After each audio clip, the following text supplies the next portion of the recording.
So hi guys, இந்த video என்ன பார்க்க போகிறோம் பார்த்தீங்கன்னா மும்பை இந்தியன்ஸ் டீமோடைய அனாலிசிஸ் தான் வந்து பார்க்க போகிறோம். ஸோ லாஸ்ட் சீசன் வந்து குவாலிஃபை 2 வரைக்கும் வந்தாங்க. ஸோ ஃபைனல்ஸ் வரைக்கும் வருவாங்க நான் வந்து எக்ஸ்பெக்ட் பண்ணேன். சிஎஸ்கே மும்பை ஃபைனல் ரொம்ப நாள் கழிச்சு வந்து, அதுவும் உலகத்தோட மிகப்பெரிய ஸ்டேடியத்தில் சிஎஸ்கே மும்பை ஃபைனல்ஸ் ஆனால் நல்லா இருக்கும்னு யோசிச்சோம். பட் அன்ஃபார்ச்சுனேட்லி அது வந்து நடக்கலை. ஸோ ஒரு நல்ல பேட்டிங் யூனிட், ஒரு அரைகுறையான போலிங் யூனிட் வச்சு அவ்வளோதான் வந்ததே வந்து பெருசு. ஸோ இந்த வருஷம் எப்படி ஒரு நல்ல டீம் வந்து எடுத்துக்கிட்டாங்களா அப்படிங்கிறத அதை வந்து பேசப்போம். ஸோ ஃபஸ்ட்டு அவங்க ஆக்ஷனுக்கு முன்னாடி 2 விஷயம் வந்து பண்ணாங்க, 2 ட்ரேட் வந்து பண்ணாங்க. ஒன்று வந்து ரொமாரியோ ஷெப்பர்ட் ஒரு ட்ரேடு, அது வந்து ஒரு நல்ல ட்ரேட்னே வந்து சொல்லுவேன். ஏன்னா ரீசெண்டாக ஒரு நல்ல ஃபார்மில் வந்து இருக்காரு, நல்லாவே பேட்டிங் பண்ணிகிட்டு இருக்காரு. போலிங்குமே ஒரு 140+ வந்து போடுவாங்க ரொமாரியோ ஷெப்பர்ட்ஸ். நல்ல பேக்கப் ஆப்ஷனாக இருப்பாங்க. ஸ்ட்ரைட்டாக 11 வருவாங்க கேட்டிங்கன்னா அவங்க கேள்விக்குறி தான். பட் என்னை பொறுத்த வரைக்கும் நல்ல பேக்கப் ஆப்ஷனாக இருப்பாங்க. பட் இன்னொரு ட்ரேட் பார்த்தீங்கன்னா மிகப்பெரிய ட்ரேட் வந்து பண்ணாங்க. ஸோ ஹார்திக் பாண்டியாவை குஜராத் டைட்டன்ஸ்லேருந்து அப்படியே வந்து ஆல் கேஷ் டீல் கொடுத்து வாங்கியிருக்காங்க மும்பை இந்தியன்ஸ். ஸோ வந்து கேப்டனாகவும் ஆக்கியிருக்காங்க, சும்மா வந்து கூட்டல கேப்டனாகவும் ஆக்கியிருக்காங்க. ஸோ மிகப்பெரிய ட்ரேடு இது. ஒரு ஹார்திக் பாண்டியா அந்த ஒரு மும்பை இந்தியன்ஸோட குறை இருந்துகிட்டே இருந்துச்சு அந்த பேலன்ஸ் விஷயத்தில். ஸோ ஹார்திக் பாண்டியா கொண்டு வந்து அந்த பேலன்ஸ் இது பண்ணிட்டாங்க, சரி பண்ணிட்டாங்கன்னு வந்து சொல்லலாம். ஸோ ஆக்ஷன் முன்னாடி இதுதான் வந்து பண்ணாங்க. ஸோ ஆக்ஷன் போகும்போது 17-18 crores கிட்ட வந்து வச்சுருந்தாங்க மும்பை இந்தியன்ஸ். ஸோ அவங்களுக்கு தேவையானது என்னன்னு பார்த்தீங்கன்னா எல்லாம் முக்கால்வாசி ஓவர்சீஸ் ஃபாஸ்ட் பால் பேக்கண்டாக போட்டுன்னா ஒரே ஒரு ஓவர்சீஸ் ஃபாஸ்ட் பால் ரீட்டைன் பண்ணுது. மற்ற எல்லா ஓவர்சீஸ் ஃபாஸ்ட் பவுலர்ஸுமே ரிலீஸ் பண்ணாங்க. ஸோ அவங்களுக்கு தேவையானது மெயினாக அந்த Overseas fast bowlers but plus spinners, அதுதான் அவங்களுக்கு தேவையாக இருந்தது. ஸோ ஃபஸ்ட்டு பை அவங்களோட ஆக்ஷனில் யாருன்னு பார்த்தீங்கன்னா ஜெரால்ட் கோட்ஸே. ஸோ பெரிய விலைக்கு போவான்னு எதிர்பார்த்தேன்.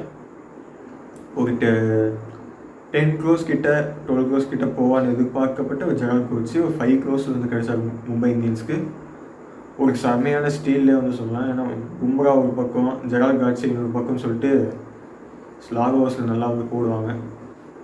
ஸோ அடுத்த பை யாருன்னு பார்த்தீங்கன்னா தில்ஷன் மதுஷங்கா. ஸோ அவருமே ஒரு பெரிய ரேட் போவான்னு எதிர்பார்த்தாங்க. பட் 4.6 crores மும்பை இந்தியன்ஸ் வந்து தூக்கிட்டாங்க. ஸோ அங்கேயே உங்களுக்கு ஃபாஸ்ட் பாலிங் கிட்டத்தட்ட செட் ஆகிடுச்சு. ஒரு ஜெரால்ட் கோட்ஸே, தில்ஷன் மதுஷங்கா இவங்க ஸ்ட்ரைட்டாக 11க்குள்ளே வந்துடுவாங்க.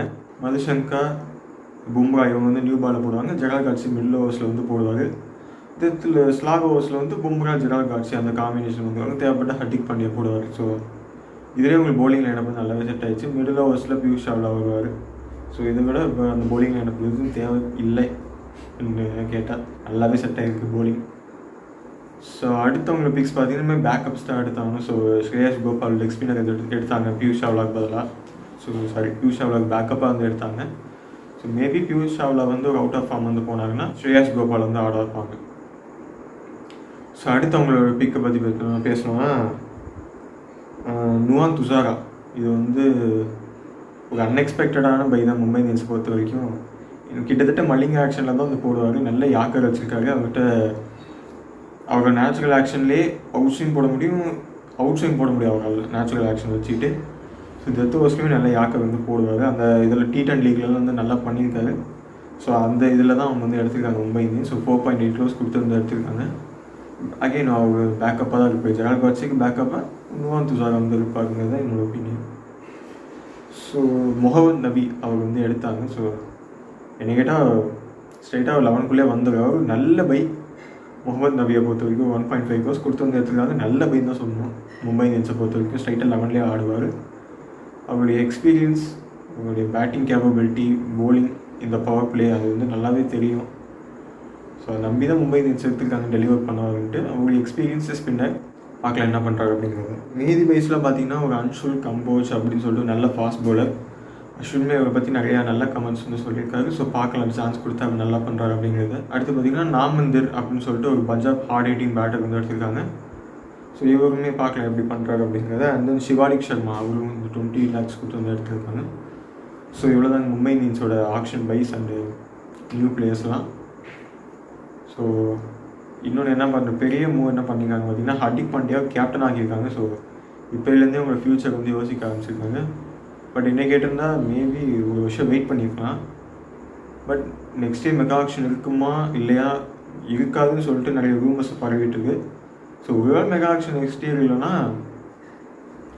ஓகே, இது பொறுத்த வரைக்கும் ஒரு கரெக்ட் டிசிஷன் தான் ஹார்திக் பாண்டியா அப்பாயின்ட் பண்ணுது. ஒருவேளை மெகா ஆக்ஷன் இருந்தும் அப்படி பண்ணாங்கன்னா என்னை பொறுத்த வரைக்கும் அது கொஞ்சம் ஒரு வருஷம் வெயிட் பண்ணிக்கலாம் அப்படின்னு வந்து சொல்லுவோம். ஸ்பெஷாலிட்டி அப்படின்னு பேசினோன்னா இவங்க யங்ஸ்டர்ஸ் வந்து நல்லா வந்து க்ரூம் பண்ணுற டீம். அதாவது வருஷம் ஒரு யங்ஸ்டர் க்ரூம் பண்ணிட்டே இருப்பாங்க. அப்படி வந்தவங்க தான் ஜஸ்பிரீத் பும்ரா, ஹர்திக் பாண்டியா, குணால் பாண்டியா, ராகுல் சகர், மயங்க் மார்க்கண்டே. ஸோ இந்த மாதிரி சொல்லிக்கிட்டே போகலாம். லாஸ்ட் இயர் பார்த்தீங்கன்னா ஒரு ஆகாஷ் மதுவால், நேஹல் வதேரா, அதுக்கு முன்னாடி திலக் வர்மா அப்படின்னு சொல்லிட்டு நிறைய பேருக்கு க்ரூம் பண்ணிட்டு வந்துருக்காங்க. ஸோ இந்த வருஷம் யார் க்ரூம் பண்ண போகிறாங்க அப்படிங்கிறத நம்ம இது வெயிட் பண்ணி பார்க்கலாம். ஸோ இவங்களுடைய ஸ்ட்ரென்த் என்னன்னு பார்த்தோம்னா இவங்களுடைய பேட்டிங் தான். ஸோ பெரிய பேட்டிங் லைனப் இருக்குது. ஸோ ரோஹித் சர்மா, இஷான் கிஷான், ஸ்கை, திலக், ஹர்திக் பாண்டியா, திரும்ப வந்து அவர் டிம் டேவிட், ட்ரெவால் பேவிஸ் வந்து வெளில இருக்காரு, முகமது நபி அவருமே வந்து நல்லா பேட்டிங் பண்ணுவார், ஒரு நேஹல் வதேரா. ஸோ இந்த மாதிரி சொல்லிட்டு நல்ல பேட்டிங் லைனப் வந்து வச்சுருக்காங்க, பவர்ஃபுல்லாகவும் வச்சுருக்காங்க. ஸோ லாஸ்ட் இயருமே அதான் அவங்களோட ஸ்ட்ரென்த்தாக இருக்குது. பட் இந்த வருஷம் பாண்டியா வந்தப்போ இன்னும் ஸ்ட்ரென்த்தாக இருக்குது. ஸோ இன்னும் ஸ்ட்ரென்த்தாக பார்த்தீங்கன்னா அவங்களோட ஃபாஸ்ட் பவுலர்ஸ். ஸோ அந்த எப்பவுமே 4 ஓவர்சீஸ் டீம் வந்து வச்சுருப்பாங்க மும்பை இந்தியன்ஸை பொறுத்த வரைக்கும். ஸோ இந்த வருஷம் 4மே கன்னான ஃபாஸ்ட் பவுலர்ஸ் வந்து வச்சுருக்காங்க. ஒரு ஜேசன் பேகண்டாஃப் நியூ பாலுக்கு, வில்சன் மதுஷங்காவுக்கு பேக்கப்பாக ஜேசன் பேகண்டாஃப் இருப்பார், ஜெகா காட்ஸுக்கு பேக்கப்பாக நுவான் துஷாரா வந்து இருப்பார். ஸோ இந்த மாதிரி நல்ல ஃபாஸ்ட் பவுலர்ஸ் வந்து வச்சுருக்காங்க. இந்தியன் பார்த்திங்கன்னா பும்ரா. பும்ராவுக்கு லைக் டு லைக் ரீப்ளேஸ்மெண்ட் இல்லை. பட் அவருக்கு எதாவது ஆச்சுன்னா ஆகாஷ் மதுவோட ஸ்ட்ரைட்டாக உள்ளே கொண்டு வருவாங்க அவர் ரெஸ்ட் பண்ணணும்னு நினச்சாங்கன்னா. ஸோ இந்த மாதிரி பேக்கப் ஆப்ஷன்ஸும் டீசெண்டாகவே வந்துருக்கு, ஸ்ட்ராங்காகவும் இருக்குது. ஸோ அது அவங்களுக்கு மிகப்பெரிய ப்ளஸ்ன்னு சொல்லலாம். ஸோ இன்னொரு ப்ளஸ் என்னென்னு பார்த்தீங்கன்னா அவங்களுடைய வின்னிங் காம்பினேஷன் திரும்ப வந்திருக்கு. ஸோ முன்னாடி ஒரு 2019-20 பார்த்தீங்கன்னா ஒரு வின்னிங் காம்பினேஷன் இருக்குது அவங்கள்ட்ட. அதாவது டாப் ஆர்டரில் ரோஹித் சர்மா, ஒரு குவிண்டன் டிகாக், அந்த ஒரு மாதிரி ரோஹித் சர்மாவோட wicket keeper, left hand wicket keeper தான் ஓப்பன் பண்ணுவார். அதே மாதிரி ரோஹித் சர்மா, இஷான் கிஷான் வந்துருக்கு. So SKY, Tilak Varma, Hardik Pandya, Tim David, Mohammad நபின்னு சொல்லிட்டு டாப் 7லேயே உங்களுக்கு 2 பவுலிங் ஆப்ஷன் வந்துருக்குது. ஒரு fast bowling allrounder, spin bowling allrounder. இதுதான் உங்களுடைய பழைய combination. 2 overseas fast bowler plus ஒரு இந்தியன் ஜஸ்பிரீத் பும்ரா, அதுக்கப்புறம் இன்னும் இந்தியன் ஸ்பின்னர். ஸோ அந்த காம்பினேஷன் பயங்கரமாகவே செட் ஆகிருக்கு. ஸோ இந்த வருஷம் பார்க்கல கப் அடிப்பாங்களா அப்படிங்கிறத. என்ன கேட்டிங்கன்னா இந்த வருஷம் பாயிண்ட்ஸ் டேபிளில் நம்பர் 1 பொசிஷனை பிடிப்பாங்கன்னு தோணுது. ஏன்னா ஆன் பேப்பர் பார்க்கும்போது டீம் ரொம்பவே ஸ்ட்ராங்காக இருக்குது மும்பை இந்தியன்ஸை பொறுத்த வரைக்கும். So Mumbai Indians number 1, CSK number 2, அவங்களுமே ஆன் பேப்பரில் நல்லா ஸ்ட்ராங்காகவும் இருக்காங்க. ஸோ பார்க்கலாம் என்ன பண்ண போகிறாங்க அப்படிங்கிறத. ஸோ அவங்களோட வீக்னஸ் அப்படின்னு பார்த்தோம்னா அந்த ஸ்பின் டிபார்ட்மெண்ட் தான். இன்னும் கொஞ்சம் இதாக அசரங்காக போவாங்கன்னு எதிர்பார்த்தேன். பட் போகல. ஒரு மேபி 2 crores ஸ்பெண்ட் பண்ணி அசரங்காவுக்கு போயிருக்கலாம். பட் ஆல்ரெடி 2 ஸ்பின்னர்ஸ் இருக்காங்க, நம்ம ஆட வைக்க வேணாம்னு சொல்லிட்டு முடிவு எடுத்துக்கலாம். பட் ஓகே, அவங்களோட ஃபாஸ்ட் பவுலிங் லைனப்பே வந்து பார்த்துக்குவாங்க. ஏன்னா அவங்க பிச்சுக்கு அவ்வளோ டெட்லி ஸ்பின்னர்ஸ்லாம் வேணும்னு அவசியம் இல்லை. அவங்களோட ஃபாஸ்ட் பவுலர்ஸ் எதுவும் தேவைப்பட்டால் பியூஷ் ஆகல. பட் எக்ஸ்பீரியன்ஸ்டு கேம்பியன் இன்னொருத்தர் இருக்காங்க, முகமது நபி. ஸோ பார்த்துக்கலாம் என்ன பண்ணுறாங்க அப்படிங்கிற டீம் வந்து இதுதாங்க. உங்களோட பிளேயிங் டோல் பார்த்தோன்னா உங்களுக்கு opening batsman Rohit Sharma, Ishan Kishan wicket keeper, Suryakumar Yadav, Tilak Varma, Hardik Pandya, Tim David, Mohammad Nabi. என்னை பொறுத்த வரைக்கும் முகமது நபி தான் ஆடுவார். ஏன்னா அவங்களுக்கு செகண்ட் ஸ்பின்னர் எப்பயாவது தேவைப்படலாம். மேபி வாங்கடே திடீர்னு திரும்ப ஆரம்பிச்சிச்சுன்னா முகமது நபி அங்கே ஒரு யூஸ்ஃபுல் கேம்பெயினாக இருப்பார். நம்ம 8ல் பார்த்தீங்கன்னா ஜெரால் காட்ஸே, நம்ம 9 ஜஸ்பிரீத் பும்ரா, வில்சன் மதுஷங்கா, பியூஷ் சாவ்லா வருவார். அண்ட் தென் பார்த்தீங்கன்னா நம்ம இம்பேக்ட் பிளேயராக மேபி ஆகலைன்னா நேஹல் வதேரா, இல்லைன்னா ஸ்லாஷ் போட்டு ஆகாஷ் மதுவால்.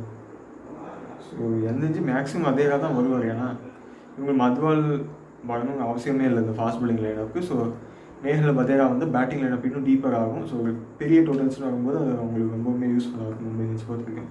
ஸோ இதுதான் என்னுடைய பிளேயிங் டூல். ஸோ உங்களுடைய பிளேயிங் டூல் என்னங்கிறத கமெண்ட் பாக்ஸில் வந்து கமெண்ட் பண்ணுங்கள். ஸோ வீடியோ உங்களுக்கு பிடிச்சிருந்தா லைக் பண்ணுங்கள், கமெண்ட் பண்ணுங்கள், உங்களுக்கு தெரிஞ்சவங்களுக்குலாம் ஷேர் பண்ணுங்கள். அப்படியே கிளிக்கிங் ஃபுத்தி கிச்சன் சப்ஸ்கிரைப் பண்ணி பெல் ஐக்கானை ப்ரெஸ் பண்ணுங்கள். அப்போ தான் நான் வீடியோஸ் போட்டால் உங்களுக்கு நோட்டிஃபிகேஷன் வரும்.